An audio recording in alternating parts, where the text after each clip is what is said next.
Sveiki, Lietuvos ryto televizijos žiūrovai, aš Vytenis ir šiandien jaučiuosi lyg namie, viename tikrai puikiame name. Laida Supernamai pristato jums naują objektą. Šiuolaikiškas 2 aukštų namas stovi miesto pakraštyje greta miško. Erdvaus namo interjeras šviesus ir stilingas. Pagrindiniai akcentai – tai modernūs baldai, ryškios spalvos ir netradicinės detalės. Įdomiausia, žinoma, yra tai, jog šiame name, galima sakyti, nėra durų. Visuma išdėstyta lofto principu, išsaugant atvirą plotą tarp skirtingų erdvių. Taip, tai neįprasta, bet labai patrauklu. Ir dabar aš norėčiau jums pristatyti tikrai žymų žmogų, kuris, kaip bebūtų keista, vėluoja šiandien, bet ne dėl savo kaltės, o dėl avialinijų, kurias apsnigo ar kažkas tai panašaus įvyko. Nereik blaškytis kita vertus tarp Lietuvos, Niujorko, Paryžiaus, Londono ir dar Sidnėjaus.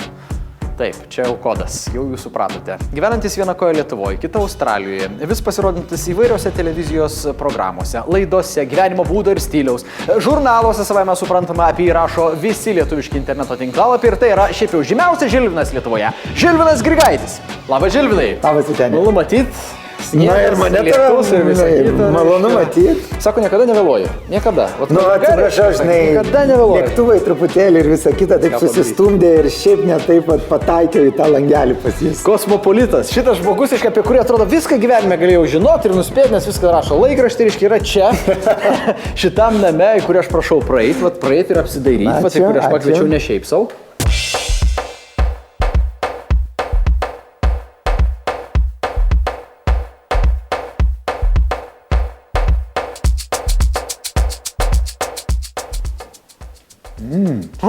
Bet Lietuvoje pušynė stovi savo namelį 6 arų sodos sklype. Ir kaip? Sodos sklypas, taip. 220 kvadratų maždaug, kol kas mes pirmam aukšte.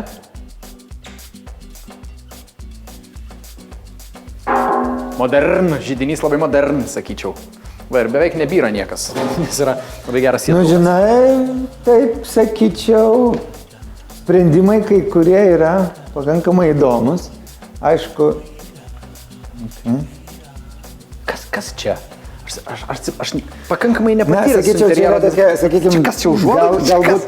Galbūt yra tokia kaip širmos tam tikros elementas, kuris turėtų atskirti. Tai aš manau, kai užleidi užuolaidas, tai galbūt truputėlį vasarai, kad toks būtų, žinai, lengvas bryzas, kaip traukia, kad būtų toksai plėvėsavimas. Bet jeigu pastebi, kad yra morkiniai blynai, truputėlį susisiektų spalvom su virtuvės elementui. Aš specialiai, žinai, pakviečiau tave iš šitos namus, nes kažkuriam žurnale mačiau tavuosius, kur visko daug ir šitie, kad... Aš galvoju, čia žmogus gyvena, ar čia taip? Matai, tai yra jau stilistikos skirtumai ir, sakykime, galbūt mano namuose yra daugiau detalių ir aš su tom detalėm žaidžiu ir jas gali pakeisti po mėnesio laiko, namai gali atrodyti visai kitaip. Čia yra daugiau, sakykime, erdvės ir matau, kad čia yra vaikai gyvena ir puikus šuniukas.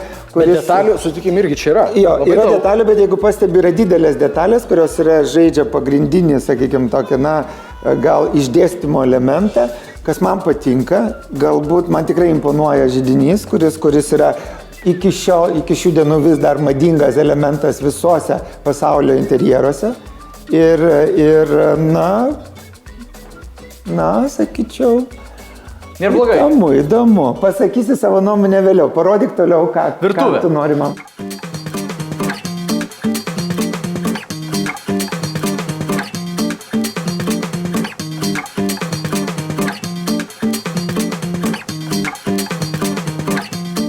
Įdomus sprendimas. Nėra stalo, nėra darbo zonos, viskas yra čia, viename. Šitas dalykas man tikrai labai patinka, todėl kad tu gali viską nukrauti ir tu gali padaryti puikų vakarienės stalą arba puikų baro, reiškiasi, kokteilių vakarėlį ir taip toliau. Taip, kad niekas virtuvės dabar nesureikšmina. Jeigu atsimeni mano namus, pas mane yra virtuvė bibliotekos dalis. Tai vienaip ar kitaip šitas sprendimas ir duoda galbūt erdvės, ir jisai yra inkorporuotas į visą atmosferą. Kai nieks neslepiama ir viskas yra viename, mes galim kalbėti įdami toliau. Nes šis namas yra kaip loftas, nors iš tikrųjų namas negali būti loftu, ar ne? Na, bet principai taip, nes vien tik tai kriauklė Kriauklė va čia, atvira. taip, prie patulės. Ir tualetas, ir kriauklės atvirumas, sakykime, jau priduoda tam tikro, sakykime, lofto. Kas man patinka, tai kad praktiškai nėra durų. Taip, štai prašom vonę. Einam savo, lyg ir atrodo puiku. kažkoks holas, o čia vonė, iškart vonė.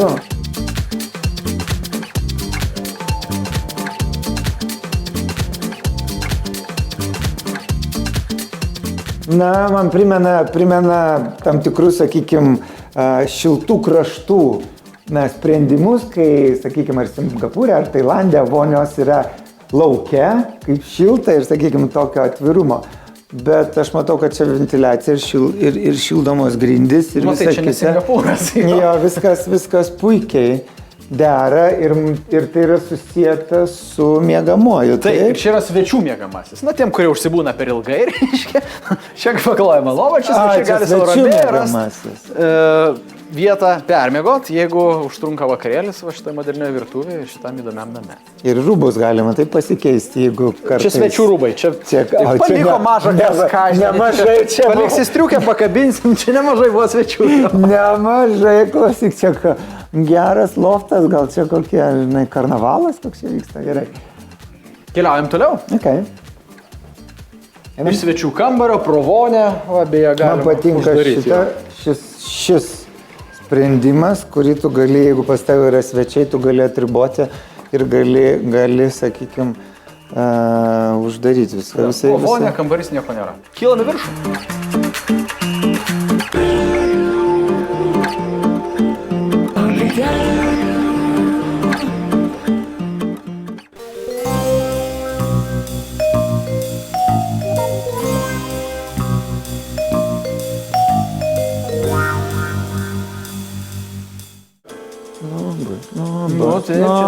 Namų šeimininkė. Gerai, tai einame į viršų šeimininkę, parodysiu, kur tavo lova. Nerodysiu. Gerai, Vyteni, vesk mane į viršų. Kur tavo, Žilvinai, lova? Ta lova, kurią tu visą laiką atsiguliu, sakai, aš namie. Tu turi tokią, aš kiek suprantu, nelabai. Na, aišku, ir Vilnius yra ta vieta, ir Melburnas yra ta vieta, ir Los Andželas yra ta vieta. Taip, kad reikia rinktis, bet visur lovos patogios man. Čia irgi neblogos, kylam.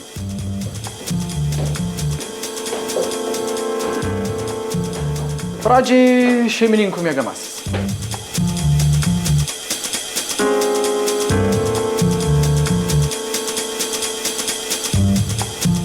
Šeimininkų miegamasis. Štai, volia. Visai skirtinga erdvė, palyginus su apačia. Na, nežinau, ar aš norėčiau gyventi ir miegamąją matyti spintą visada, bet čia yra pakankamai tvarkinga, bet aš pastebiu vieną dalyką, kad čia yra tik tai vien vyriški rūbai. Bet tai pastabumas koks. Čia aš turiu klausimą. Šeiminis gyvenimas, vyras, moteris, pora, ar ne, gyvena kartu. Ar būtai turi miegoti vienoj lovoj, turėti vieną miegamą, yra daug erdvės? Na, manau, lietuviškam mentalitetui tai pakankamai yra nepriimtina.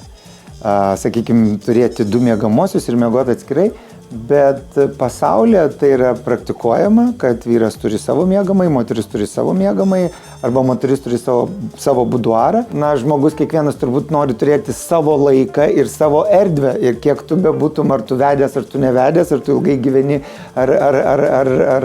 Tamsta jau nevedys dabar visą kitą. O kaip Australijai? Kaip Australijai iš tikrųjų? Gal ir jūsų su L name, gal yra atskiri miegamieji? Ne, mūsų namas yra pakankamai senas ir jame negalima daryti rekonstrukcijų, todėl kad pagal įstatymus, jeigu namui yra daugiau negu 60 metų, tai yra jau kaip ir paveldas. Tai, kadangi Australija yra jauna šalis. 60 metų, bet jau paveldas. Na, šiuo atveju yra kaip yra. Kitas miegamasis. Ne, čia ne jos miegamasis, bet praeikim jį.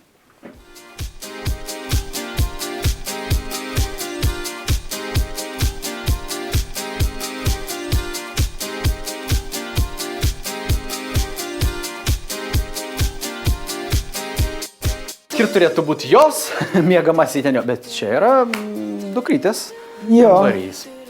Didelis kambarys, daug erdvės. Taip, čia ponis turbūt, aš sakyčiau, kad ponis. Jo, kuris yra, kas yra gražu, kad yra didelis kambarys, yra šviesus, yra kampinis langas ir vaikui mokytis ir šviesos tikrai reikia. Žaisminga, šilta. Aš labai myliu mamą, tėtį ir Noirą, geriausią šunį pasaulyje. Labai gražu ir labai gerai sugalvota. Vien noriu parodyti dar vieną įdomų akcentą šitose namuose. Leidžiamės atgal į pirmą aukštą.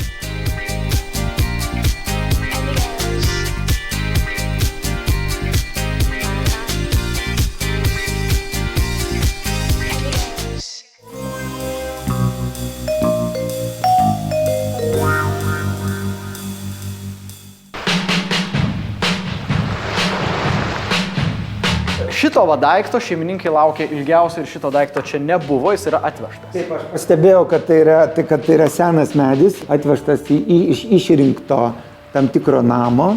Man žinoma, kad yra vežama iš Baltarusijos ar iš Ukrainos, iš senų dvarų į Lietuvą kaip interjero detalė medis, kuris priduoda daugiau tokio autentiškumo.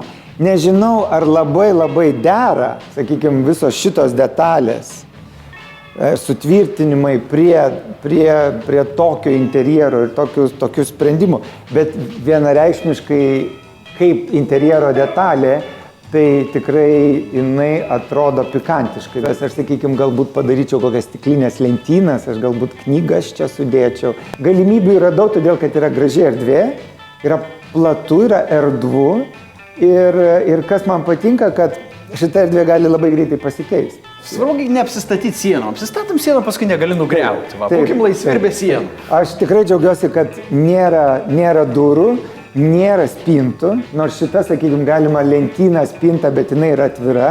Ir aš visada sakydavau, kam namuose reikalingos spintos, kad ką uždaryti ir kad ten viskas dulkėtų. Tai vėlgi tas požiūris į daiktus.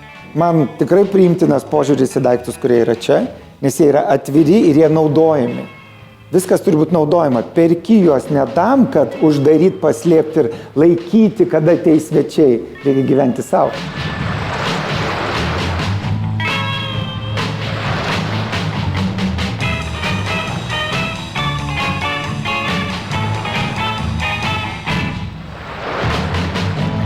Nu ir dar vienas šitas dalykas, man jis toks pats smagus kaip ir židinys. Va šitas kiaušinis, kuris atsisuka ir jame galima aptikti netgi mažą namų gyventoją, Sofiją. Labas, Sofija.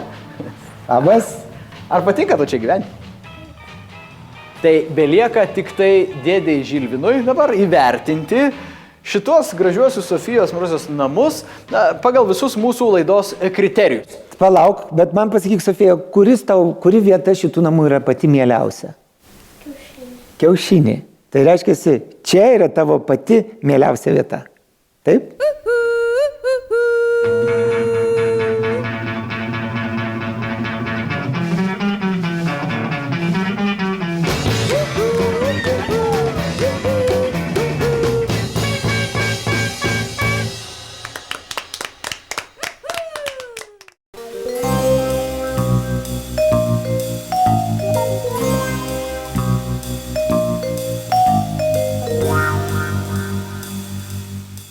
Turime vertinti šį gražų namą, kaip ir įprasta, pagal tam tikrus kriterijus. Jų Žilvinai yra 4. Vieta, projektas, interjeras, medžiagos. Kiekvieną galime vertinti 10 balų sistema. Ir vienas dar galimas toks ekstra balas, bet arba vienas, arba jo nėra, čia jau pačioje pabaigoje. Viso, žodžiu, gali šis namas, kaip supernamas, surinkti 41 balą. Pirmiausia vieta. Vieta, čia yra sodai. Sakyčiau, vieta... Dėl vietos galbūt pasiginčičiau, todėl kad susisiekimas su Vilnium, jeigu tai būtų piko valandom, gali būti labai komplikuotas, nes Antakalnis yra pakankamai apkrautas, žiūrint kaip važiuot. Gerai, kad yra šoninis sklypas ir yra miškas, nėra kažkiek labai daug kaimynų ir nežiūri vienas kitam į miegamojo langus, ką kiekvienas daro. Tai vietą vertinčiau 9. Nu, dar visai neblogai, vertinant mažą Sofiją, kuri turi važiuoti į mokyklą ir greičiausiai yra vežiojama arba tėčio arba mamos. Tai 9 rašau. Taip. Toliau kitas vertinimo kriterijus, vėlgi 10 balų, projektas. Projektas tai yra namo, kaip po 220 m2 erdvių išdėstymas, architektūrinis brėžinys. Čia ne akmuoja architektų daržą, bet kiekvienas architektas vis nori pasistatyti savo su kiekvienu savo darbu kažkokį mauzoliejų. Ir kiek man teko bendrauti su jais, jie tokių inkliuzų pridaro, kad paskui stovi žiūri, sakai, man šito nereikėjo, aš šito nenorėjau. Namas yra pakankamai inovatyvus, bet kabliuko aš matau architektūrinio. Ir sakyčiau, kad aš vertinčiau 8. 8 balai už projektą, toliau interjeras 10 balų. Šiandien dienai, žinant Lietuvos interjerus, buitį, jeigu kas nors yra įdomiau, reikia viską vežtis iš užsienio. Berods primink, prieš kiek metų čia buvo pastatyta? Prieš 6 metų. Sakyčiau, kad tai buvo labai perspektyvus projektas, brangiai kainuojantis ir, įvertinant tai, duočiau 10 balų. Interjeras 10. Medžiagos, kurias matom, tai yra pradedant grindų lentom, baigiant baldais. Medžiagos man patinka, matosi ir grindys nepadaryta klaida, sudėtos neminkštos, kurios galbūt žymiai daugiau kainuoja, bet prižiūrėti jas labai sunku, nes aš pats pasimokiau. Nesudėtas, sakykime, marmuras, sudėtos plytelės, kurios irgi gerai atrodo ir funkcionalios yra, neteplios, nes nereikia kažkokios priežiūros, nes turbūt įvertinta, kad yra gamta. Vonios kambarys yra tikrai labai perspektyviai atrodo ir jis dar po kelių metų jis atrodys madingai, galbūt taip, galima pakeisti veidrodžius, galima pakeisti spalvas, bet nereikia daryti jokių fundamentalių pakeitimų ir duočiau 10 balų. Ir beliko ekstra balas, arba jis duodamas Žilvino Grigaičio, arba ne. Bendras įspūdis, patiko, nepatiko, taip, ne, super namai čia Žilvinui, ar ne? Mano galbūt stiliaus ir interjero supratimas ir skonis yra truputėlį kitoks. Namai, kurie stovi gamtoje, kurie yra tokioje aplinkoje, duodu aš balą tik dėl to, kad yra, perspektyviai ir stilingai pateikta viskas. Tai 1 balą duodu. Suskaičiuokim visus balus, padėkokim Žilvinui už apsilankymą, sėkmės. O balus matote savo televizorių ekranuose.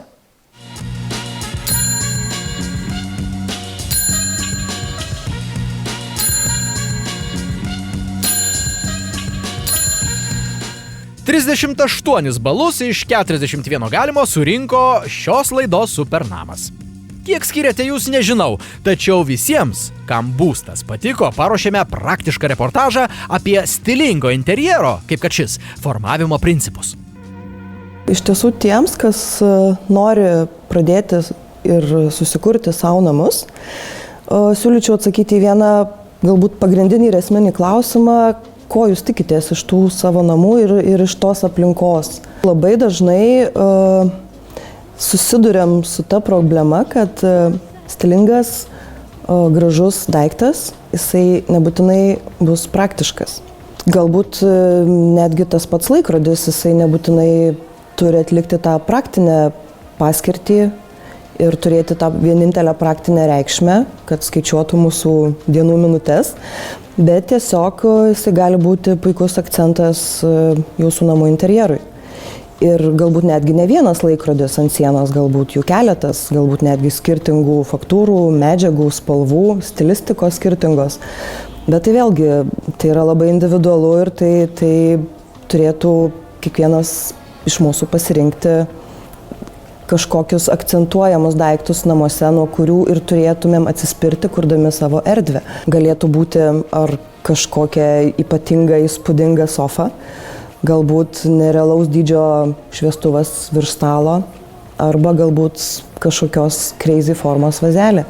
Ir apie tai turėtų dėliotis visas jūsų namų, visos buities interjeras ir visos detalės.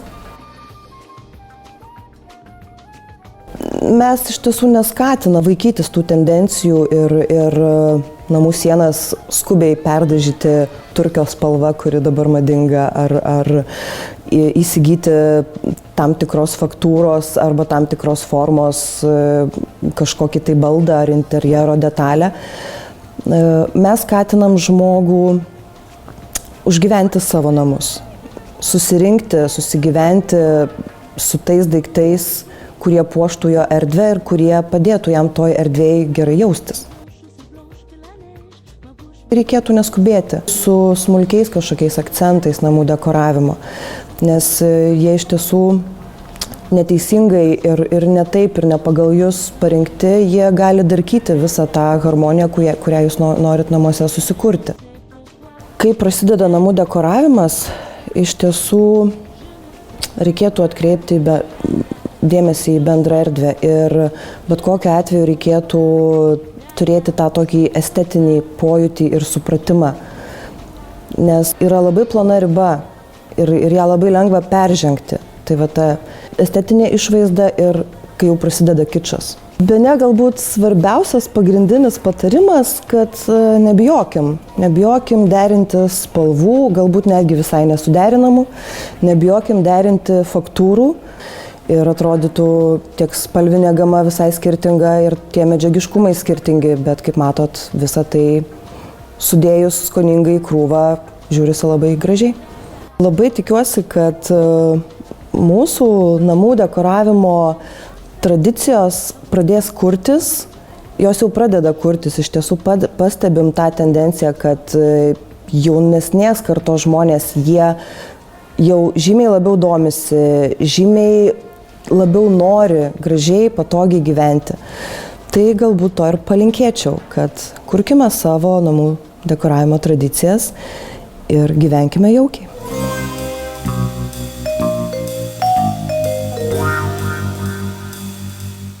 Ačiū, kad žiūrėjo dar vieną laidą Super namai, joje tikiuosi gavot įdomių idėjų, sprendimų savo super namų kūrimų ir kalba ne tik apie spalvas, interjerą, stilių, estetiką, bet ir naudingus racionalius sprendimus. Tokių ir ateityje, pažadu, bus. Lygiai po savaitės pasitiksiu kitame name, kitame super name, dar vieną įžymų žmogų, labai įdomu, kaip jis jausis tuose namuose, kuriuose aš, žinokit, aš visada jaučiuosi labai gerai. Ane?